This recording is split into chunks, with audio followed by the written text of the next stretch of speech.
Hi everybody, my name is Sarah. I am the Real Simple Mama, and today I'm talking to you about how to count macros.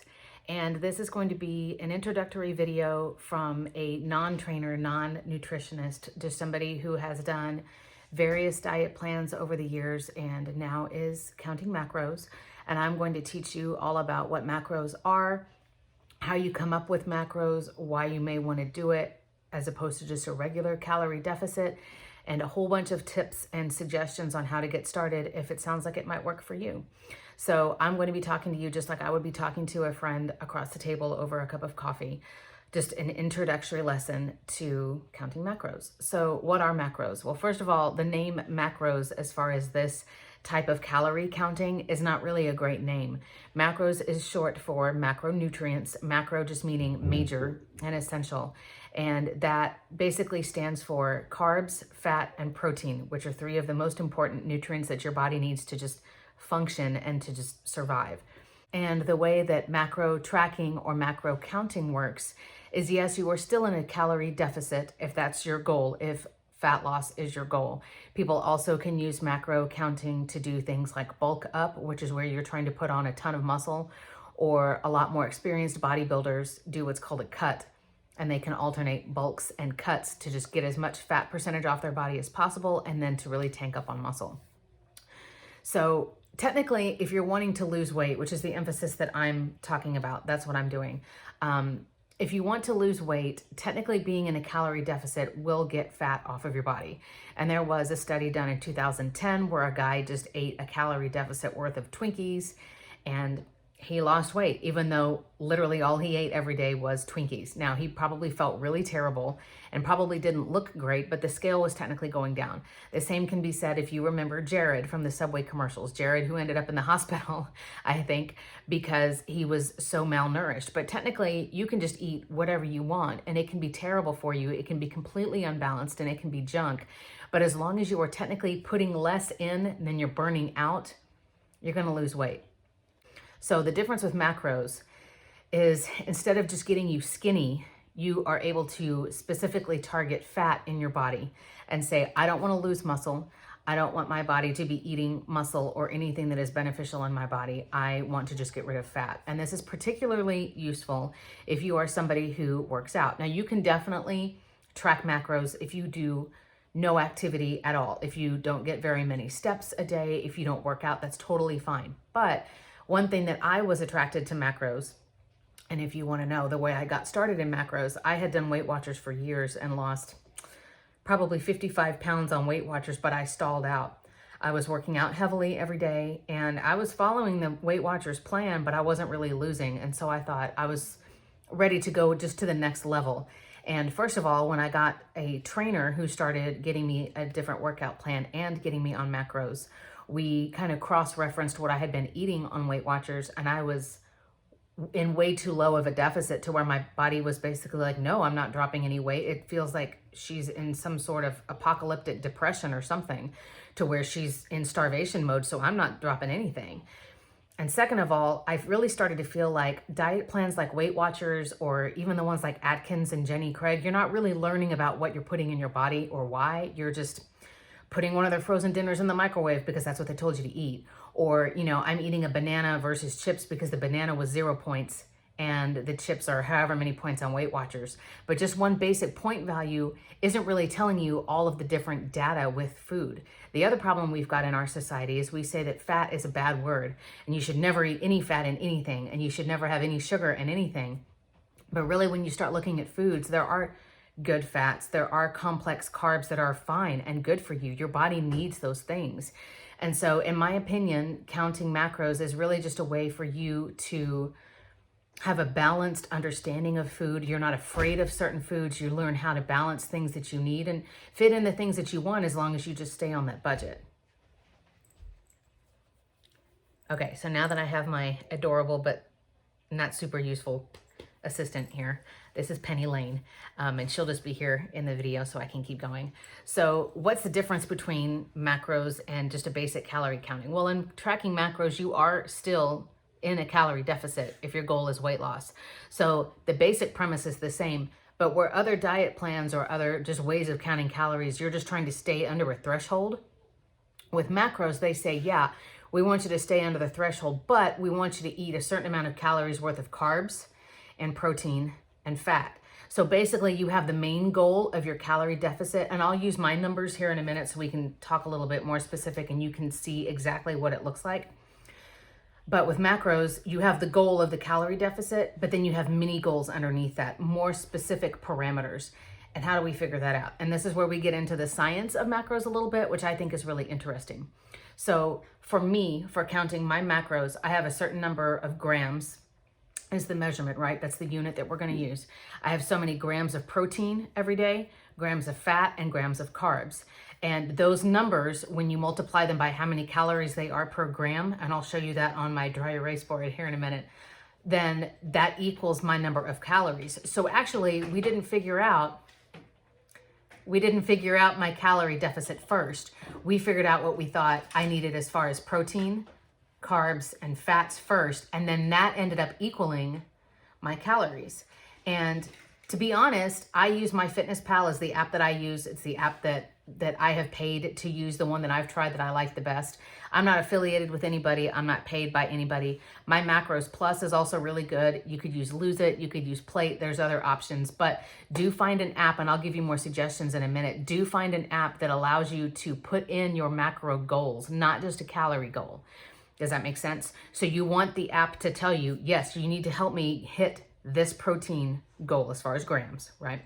This fat goal, this carb goal, and then, yeah, it's going to end up with the calorie number, but it almost becomes like your calories are an afterthought. The calorie number becomes a result of those other numbers. Does that make sense? So that's how we're going to figure it out. And I will say, while it already may be sounding to you like, wow, this is way more work than me just taking one of those aforementioned frozen dinners and just eating what Jenny Craig tells me to eat or whatever. But I will say, whether you're just trying to lose weight, or specifically in my case, let me give you a little bit more of my backstory. Like I said, I work out every day and I'm not at my goal yet. And by no means am I a trainer or a coach or an expert, but I was getting really frustrated that the fact that I was toning and trying to lose weight at the same time, which you can do both. Okay, you don't have to just lose fat. You can lose fat and gain muscle at the same time. With Weight Watchers, I wasn't really getting what I needed anymore. With macros, the goal is we want to make sure that you do hit enough protein, you do hit enough good fats, and you do hit enough carbs. Because as you start to lose weight, you're going to be still gaining your muscle, either preserving the muscle that you already had and not losing it, so you just end up like really skinny and kind of weak looking. But you can either be preserving your muscle, protecting it because I'm eating enough protein so I don't have to eat into my muscle, or you can be gaining muscle at the same time. And I'll give you some more suggestions in a little bit about how to help track that, especially once you're starting out, so that you're not getting frustrated if the numbers don't look the way you want them to look. So now you've got an idea about macros. I'm going to teach you how to start figuring out what your macro numbers should be, and then I'll show you mine, and then I'll give you all of those suggestions for getting started, okay? So let's say, okay, this sounds like a plan. I'm ready to try this. What do I need to do? First of all, and I say you do this before you even figure out what your macros are, you need to get an app that you can track everything that you eat and everything that you drink, and you need to be putting it in there. Okay, and I have some app suggestions like I mentioned before. I personally pay to use MyFitnessPal. I am a premium member because I can do a lot more just specifications in my settings and the goals that I want to set and the information I want it to show. So get an app and start getting in the habit of tracking everything that you eat and drink. You need to do that because all of this is about data and about analysis, which I'll show you some more resources that I use here in a little bit. And they're either free or they're really super cheap that I'll show you that can help you get started if you are me and you're a numbers nerd and a data nerd. And I just like having all of that stuff together so I could look at it, I can analyze it, I could find patterns and figure out what worked and what didn't work. So if you're not tracking everything, then really you're just kind of lying to yourself and you can't use that information. For example, Weight Watchers, when I used it, they don't care if I track everything I eat or not, right? Because they're getting paid anyway. Weight Watchers or My Macros Plus or macrosinc.net, any of the resources that I'm going to tell you about, if you don't track, it doesn't affect them at all. They don't care, but it is going to hurt you. So you've got to get in the habit of tracking everything. And what I suggest is, even if you're like, well, I haven't really started dieting yet or counting my calories, just start getting in the habit of tracking what you ate today, what you already ate. And if the number is abysmally high or abysmally, it doesn't matter. Just get in the habit of putting it in there. Start putting in recipes, start scanning barcodes. That includes coffee creamer. That includes alcohol. That includes drink mixes. That includes lozenges and gummy vitamins and everything you can think of. Track it all, just so you kind of have a base point. And really what I'm trying to get you to do is get in the habit of tracking everything. It's really tedious at first. It's really annoying. I'm a stay-at-home mom who runs multiple little businesses out of my house. I tutor. I have 2 little kids, and I volunteer with, I think, 3 different organizations. And it's like, seriously. But once you get in the habit of doing it, then it becomes second nature. And once you get your recipes saved in there and your favorite meals and your favorite foods and stuff in there, it'll get faster. The other thing I'll recommend with tracking is I try to track everything the night before.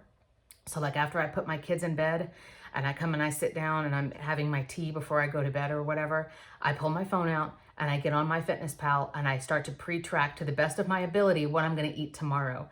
Because there's nothing worse than going in after the fact and tracking something that you thought was this many calories and really it was this many, but now you already ate it. So you kind of screwed yourself for that. You know, you messed up your numbers for that day.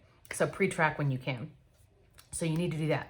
Once you feel like you're in the habit of tracking, now let's get you your macros. And the basic free way to do it, and again, I'm not affiliated with anybody, this is just what I did and what my trainer uses, is go to the website Macros Inc., like incorporated.net. Now they have free resources there and free ebooks. You can sign up for their emails and stuff if you want to, or you could say, no, just give me my macros. And then, as you might expect, they're going to be asking you just different demographic questions. How old are you? How tall are you? How much do you weigh? What do you do for a living? All that kind of stuff. So they can give you just a basic area of what numbers your macros should be at. Now, if you want to get even better, and just for the heck of it, get on this group anyway. If you are on Facebook, find that same group. It's called Macros Inc. And it's thousands of members from all over the world at all different fitness levels, all different just levels in their journey of being healthier. Some of them don't work out at all. Some of them are trainers. You can get macro checks on there and you can get all different kinds of help on there. What my trainer does, and I use an online only trainer, which means I've actually never met her face to face. But what she did to make my macros even more personalized for me, even more specific, is of course, she used the calculator, the macros calculator, the one I just told you about, the Macros Inc. one. But then she used a couple of other calculators that are only for trainers. And then she did an interview with me asking me about things like, I have arthritis, I have severe endometriosis, this is what I really do all day, every day, this is what my workouts look like. And taking the 3 different macro calculators plus the information that she got about me specifically, that's how we arrived on my macros. And that's how I have the numbers that I have now. But at least just for a basic thing, and again, like I don't get anything out of telling you this, I'm just giving you the information because it's out there, is use macrosinc.net and get your basic macros. Then you can go back and plug that into your app, and now you can see your parameters and where your foods are starting to hit as far as meeting those 3 macro goals. But the most accurate way, even though it's more time consuming, is to get and use a food scale. And it's really annoying in the beginning, but you want to get a food scale that can weigh in as specific a unit as possible. So I'll give you some really quick suggestions. Doesn't really matter what it looks like or how big it is, but you want a food scale in your kitchen and you will use it religiously for the first couple of weeks. And you want one that can measure in grams. Now, liquids, of course, you probably need to have measuring cups. Water, water is what it is. And then other things you can measure. For coffee creamer, for example, it's probably okay to use tablespoons and things like that. Although I think some people actually weigh out all of those things as well. But at least for solid items, anything that can be just sat on a scale, you really need to weigh it out, and don't necessarily trust nutrition labels because they're allowed to be more than 15% inaccurate, even on pre-cut things like your protein bars. So just be really careful in the beginning that you're getting as accurate as information as you can that you're putting into your app. So if the serving size says 8 pita chips, really weigh them out in grams and see how that compares to the nutritional information on the package. With that being said, I've done a separate video all about how to measure things in macros, because one of the things that stinks about macros is you need to measure things in their raw state, like the way you bought them at the store. But then if it's a food that you're going to cook, you're supposed to weigh it afterwards also. And there's a whole reason having to do with the nutritional information on the packages and the ratio and all of that stuff. But for example, and you can watch that other video to see how I do it. But pasta, if you buy raw pasta, well, unless you're crunching down on it, you're going to cook it, right? Well, the whole macros and the nutrient information changes from raw pasta to cooked pasta because they weigh different amounts. Does that make sense? The same is true, but in the opposite direction for meat. Meat actually loses volume when you cook it. So what it says for your raw ground chicken is not really for the cooked ground chicken. And you just have to weigh your portions. And I have a separate video all about that. But definitely get a food scale. Okay, so in visual form, this was what I was talking about earlier. This is the order that things are listed in MyFitnessPal. So when I hop over there, then you can see it in the same order. So when we are calculating stuff out, a carb is 4 calories, 1 carb gram, okay? Fat, as you can see, is the most costly. Fat is 9 calories per gram, and protein is 4 calories per gram. Why am I showing you this? Really, when you say, oh, I'm just in a calorie deficit, I'm gonna eat 1,400 calories, you can see there's a whole bunch of different combinations of what you could eat with that amount of calories. So with macros, and here's my specific numbers, with macros, it's giving you more specific parameters to hit instead of, here's just this big number, go figure it out on your own. So my carbs, essentially the way we figured this out, and let me put this down so I could show you. The way we figured this out is we did 155 times 4 plus 51 times 9 plus 139 times 4. And that comes up with my calorie deficit at 1635. Now, this is a number that is theoretically going to help me lose weight. So this is below my maintenance calories. Now, the other thing that I'll tell you that stinks about macros, and I'll do a separate video just where I'm going to complain about these things at length. The other thing that stinks is this number, this set of macros. It may work for you for a while and then you plateau. And any of you who have been trying weight loss before, you hate that word, right? Plateauing sucks because it means that my body has gotten used to what I'm doing. It figured out the trick and now I'm going to have to change it again. What stinks about macros is you will never be like, these are my macros for life. They're going to change. For example, technically I'm at this deficit right now, but really I've been eating about 100 calories less than that every day. I'm close to about 15, 20 because we're tweaking my numbers. This worked for me for a while. It's starting to not work anymore, so you've got to tweak it. And just be prepared depending on what your goals are and depending on how your body is stalling out. Eventually, you're going to have to tweak your macros. It's not like you find it and that's going to work for you for the rest of your life. The other thing I wanted to show you, if you are a data nerd like me, and I know for some of you, if you're not a data nerd, it may be like, oh my God, this is so overwhelming. But this is a desk calendar, a month calendar that I got from Dollar Tree. So this whole thing was $1. And what I started doing is putting all of my information from all of my apps and all of my data all in the same place. So this is from last September. And essentially what I'm putting in here is I'm having all of my macro data, like what I ate that day. I'm putting in how much I weighed that morning. You know, when I get up after I go to the bathroom, I'm putting in any kind of notes about, did I not get any sleep?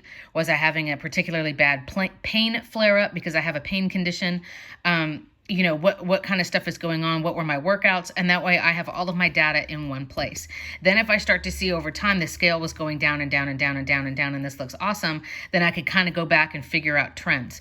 Now, any change in macros is really going to take 2 weeks for you to really know if it worked or not. So that kind of stinks. You need to do consistent tracking for 2 weeks with a new set of numbers before you're really going to know if it worked or not. But let's pick it's the day right in the middle of the month, September 18th. That's how much I weighed that morning, 158.6.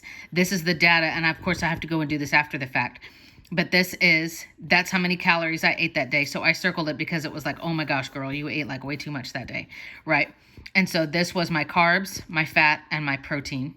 That's the order that it shows up in MyFitnessPal. So I just open up MyFitnessPal and copy all my data. My workout that day was a strength workout. My trainer calls it week 12, day 2 leg workout, and I got really good sleep the night before.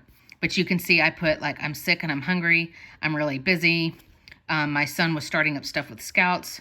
I taught a class at the park. I had a 5K that day. But that way I can see like, all in one place, and I color code it because type A. But here's my little color coding. And then here, right here, this is what I'm supposed to hit every day. And there's my percentages of carbs, fat, protein, and then calories. Okay, so last up, just a couple of more suggestions if you feel like, okay, I'm willing to try this. I think I'm gonna dive in. First of all, it is definitely a learning process. Everything that I've just kind of bleh at you has taken me since last July, and it's now March, and I'm still learning. We're still tweaking my numbers, so it's not perfect. But here are a couple of more just suggestions as you get started on this. Maybe you're not even ready to start today or get your macros today, but maybe you're like, all right, mentally, I'm going to start preparing. I'm going to start getting into good habits like tracking stuff every day, that kind of thing. When you get your macro numbers, there's a good chance you're going to look at it and be like, really, I'm supposed to be eating that much? And people usually get on that Facebook group and kind of freak out a little bit. Like, can I have a macro check because this seems like way too much and I'm like freaking out that I'm going to gain all this weight? Just trust the macros and try it. But remember, like I said, and this is something that's really frustrating, it is going to take you 2 weeks probably before you can tell for sure, with all of the normal weight fluctuations and you getting sodium out of your body and all of that other stuff, for you to really tell if those macros worked for you or not. For me, with the middle of the pandemic of the coronavirus and all of this other stuff going on, I haven't been consistent in hitting that same calorie number every day. So I can't really tell if these numbers are working for me or not. I'm going to have to just stick with it and be really consistent for a while before my trainer and I can decide if we need to tweak my numbers or not. The next thing is weighing yourself. Your weight, what it says on the scale, is important, yes, but it is just a data point. It's not any more important than any other data point that you're getting. But I know for a lot of us, that is like just the trophy of success, depending on what that stupid little machine says on its screen, right? So a couple of suggestions when it comes to weighing yourself. If you feel like you're going to be obsessive or you're going to change your behavior because of what the scale said, like, oh my God, the scale says I'm up 2 pounds, so I'm gonna like just cut my calories down today, then don't weigh yourself every day, please. Only weigh yourself once a week. Don't let it become a mental, just another stressor for you, because it is just a data point. And like I hinted at earlier, things like sodium retention, even just going out to eat and getting something healthy at a healthy restaurant, the butter that they put on it, the salt that they put on it, the oil they cook it in, all of that stuff is just going to add up to sodium retention that'll be gone in a couple days, especially if you drink your water and you get right back to your habits. Ladies, we get on our cycle and our weight can go up by 5 to 8 pounds, but it's not really that your body has gained that much fat, right? Like, think about it. We know that it's just fluid retention and it'll be gone in a little while. So if you feel like the scale is going to make you do crazy things, or it's going to make you feel like a total failure or a total success based on that one dumb little machine and its dumb little number, only weigh yourself once a week. Track it like it's a number and then move on. Because if you are following macros, you will see over time the trends are going to show you what you want to see. If you're like me and you're like, no, I'm not going to change anything or be, just really affected by the number on the scale, I just want to know the data, then I suggest you write it down like I did. You do it consistently, every morning, for example, before you've had anything to drink, just get up. Honestly, I get up and I pee and I weigh myself in, my pajamas, the same clothes every day after I've peed, before I've eaten.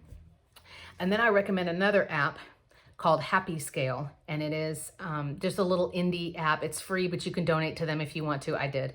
And basically it says, look, we know that your scale numbers are going to be just crazy wonky all the time. Like, they could change by 3 to 5 pounds from day to day. Now, did you really gain 3 pounds of fat in one day? Probably not.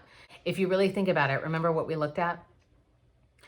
9 calories per gram is fat. So if you really were going to gain pounds, you would have to eat in the thousands of extra calories in one day. I doubt you did that. So with that being said, don't freak out with the scale. Just track it on Happy Scale, because it knows that over time, there are days where it's going to go up just because of the weather, or you're sick, or you worked out really hard yesterday and your muscles are holding onto water, or you ate at a Chinese restaurant or whatever. And then realistically that if you're doing what you're supposed to do, it's going to go down, and Happy Scale will show you those trends. So if you think you can use it, then get that app, and then that way you can weigh yourself every day and not freak out when the numbers are changing so much. So don't be frustrated. It's a lot. I know it's been a long video. I've taken a lot of notes. There's a lot of different changes, but I do feel like this is the scientific the smart way for you to be in a calorie deficit, because you are preserving your muscle, you're either holding on to what you've got or you're getting stronger. So for example, for me, I wouldn't be able to see new cuts in my shoulder or in my bicep if fat wasn't melting off of it, right? And so I take measurements, I take progress photos, I do weigh myself, but it's not like the end all be all of my success and my happiness and my self-worth. And I tweak the numbers and talk with my trainer when we feel like what I'm eating and what I'm tracking isn't working anymore. So this has been a ton of information. Go back through or look in the comments if you need those apps and those website suggestions again. And like I said, I'm not a trainer or a coach or a nutritionist. I'm just a normal person who's trying to be healthier. I'm trying to lose weight and I'm trying to tone at the same time. And I really feel like counting macros is the answer. So you're welcome to look up my other videos here about measuring macros or about what sucks about macros. And then you can check out the written articles on realsimplemama.com. Thanks so much.